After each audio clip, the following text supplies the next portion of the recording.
Okay, be honest with me right now. Uh-oh. How many of you have studied English for, I don't know, 5 years? 10 years? Some of you since primary school. And you can read a newspaper.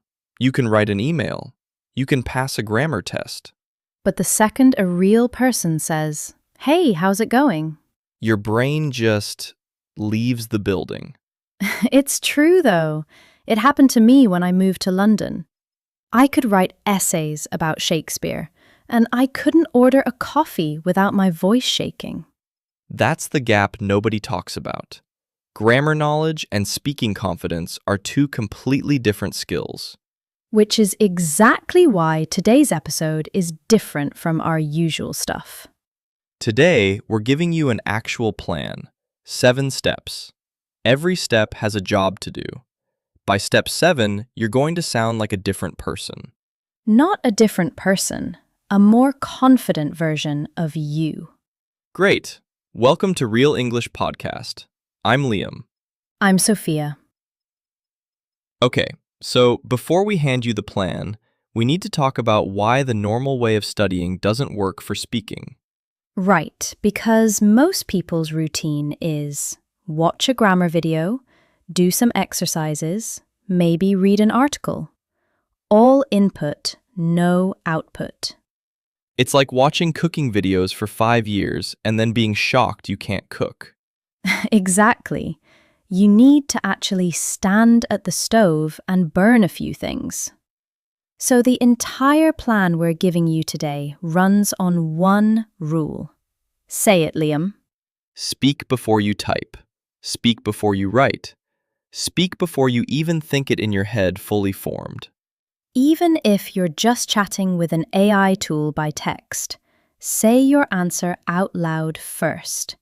That's what trains your mouth, not your fingers. And there's a second trick that makes this whole week work. The bookend recordings. Yes. Step 1. You record yourself talking for 1 or 2 minutes about anything. Just you, your phone, voice memo app. Then you don't listen to it.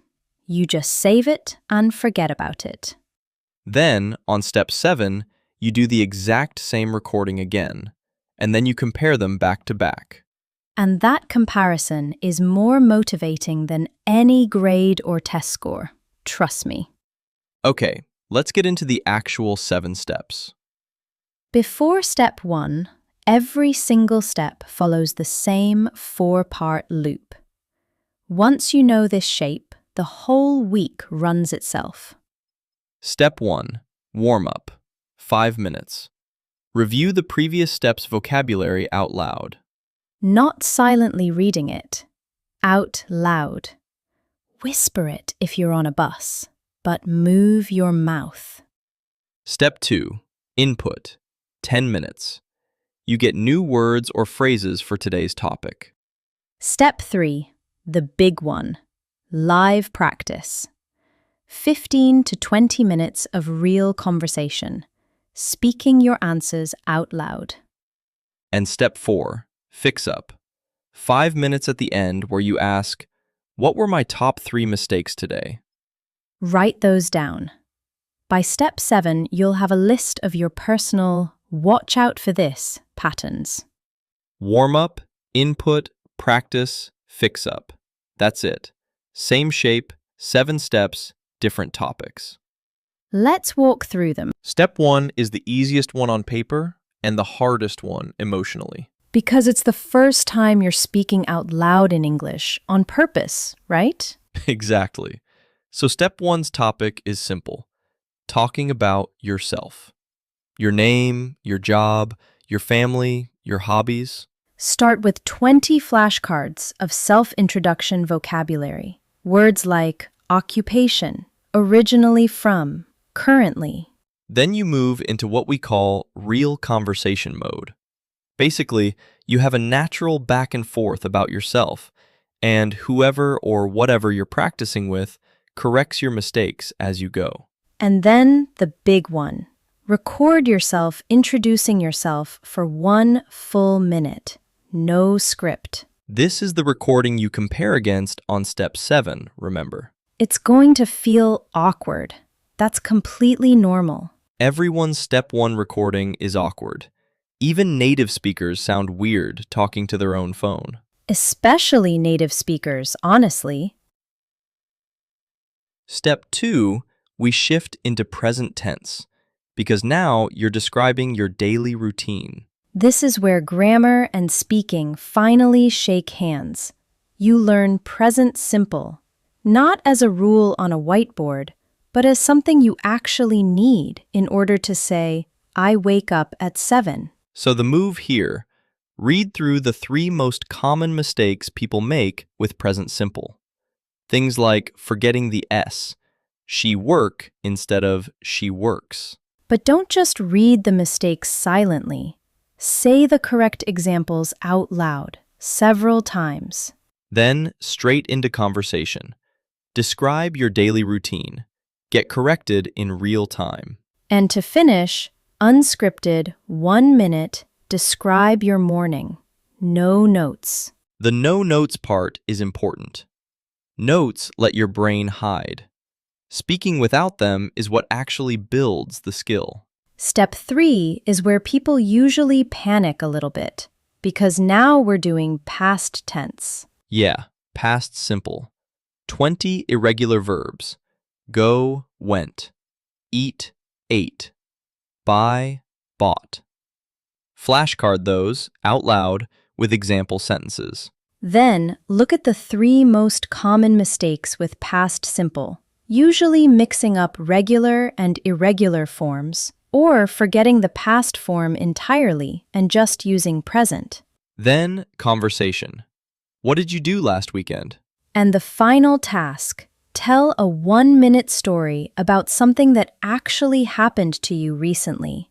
No notes, beginning to end. This is genuinely one of the hardest speaking skills. Telling a story in real time, in order, in a second language. Which is exactly why we do it on step 3 and not step 1. Step 4, we move from facts to opinions. This is a whole different gear. Right, because now you need phrases like, I think, in my opinion, I agree. I don't really agree, actually. 20 flashcards of opinion language, then a conversation where you give your opinion on something every day. Movies, food, social media, whatever you actually care about. And then, my favorite one, the debate challenge. Pick something small and silly. Coffee versus tea. Pizza with pineapple, yes or no? Don't get us started. And you argue one side, speaking non-stop for 1 full minute. No pauses to think. Just keep talking, even if you repeat yourself.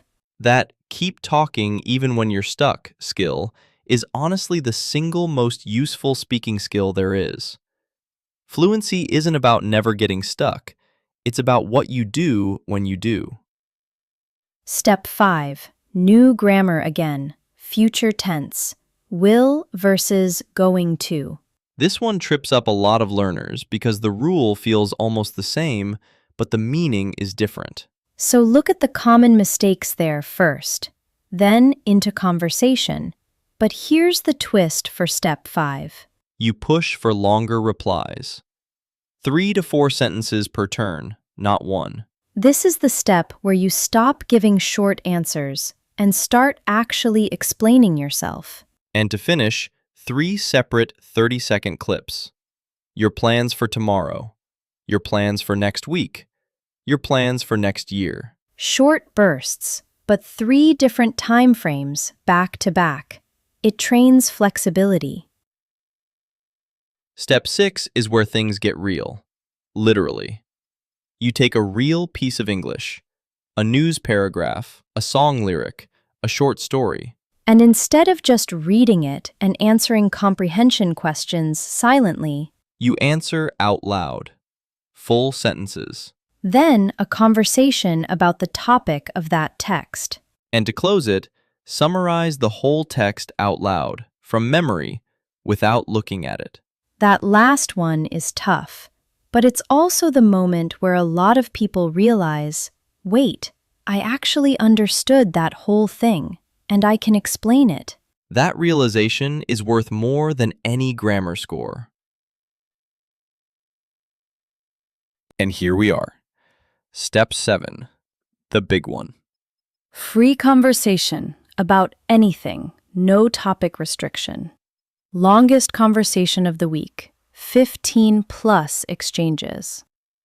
Then, a 10-question quiz covering everything from the whole week. And compare it to step 1's flashcards. Are you still hesitating on the same words, or did they finally stick? And then, the moment. The moment. Record yourself again. 2 minutes. Talk freely about your week. Then, and only then, go back and listen to step 1's recording. Back to back. People message us all the time after this exact exercise, and they're like, I didn't even realize how much slower and quieter I sounded on step 1. Fewer pauses, better tenses, more natural flow. You will hear it. And that's the whole 7 steps. Okay, before we wrap up with the recap, can we get real for a second? Uh-oh, real talk segment. I just think people assume we never struggled with this stuff, and that's just not true. Oh, completely not true. Okay, mine first. When I first moved to London, I had this one specific problem. I understood everything, but I couldn't get my mouth to keep up with my brain. The classic gap. Huge gap. I'd know exactly what I wanted to say in my head, perfectly formed, and then it would come out 3 seconds too late, all jumbled up. People would just move on to the next topic before I finished my sentence. That's rough. It was embarrassing, honestly. So what actually fixed it for me was forcing myself to speak before I felt ready. Not waiting for the perfect sentence in my head, just starting the sentence and figuring out the rest while I was already talking. Which is basically step 4 of this whole plan. Keep talking even when you're stuck. Exactly. That debate exercise? I stole that from my own recovery, honestly. See? That's why it's in there. Okay, my turn. Mine was tenses, specifically past tense. Oh, I remember you telling me about this. I just default to present tense for everything, even when I was clearly talking about something in the past. Yesterday, I go to the store. I knew the rule. I could write it perfectly on paper, but under pressure, speaking live, it just vanished. So what changed it? Honestly, storytelling. Forcing myself to tell 1-minute stories out loud, start to finish, no stopping to correct myself mid-sentence. The mistakes happened, but repetition eventually rewired it. It stopped being a rule I had to remember and started being just how I talk. That's exactly why step 3 is built the way it is. Right. So if you're listening to this and you've got your own version of, I know the rule, but it disappears when I'm actually talking. That's not a sign you're bad at English. That's just the normal gap between knowing and doing. And the only way across it is reps. Okay, real talk over. Let's get into the recap. Okay, quick recap before we let you go. Because if you only remember 3 things from this episode. Number 1, speak before you type, every single time. Number 2, record step 1 and step 7. Don't skip this. It's the proof. And honestly, it's the motivation.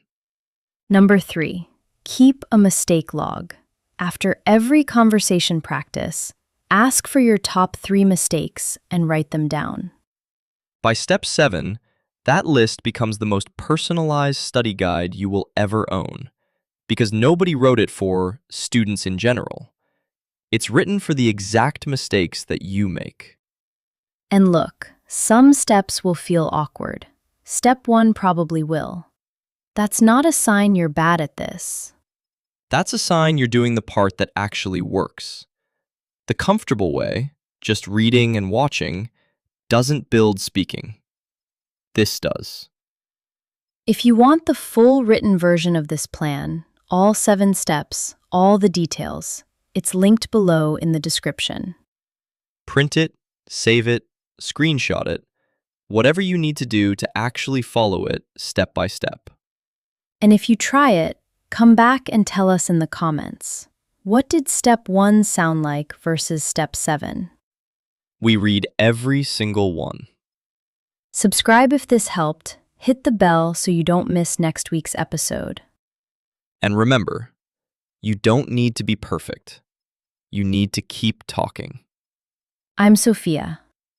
I'm Liam, and this was Real English. See you tomorrow. Step 1 starts now.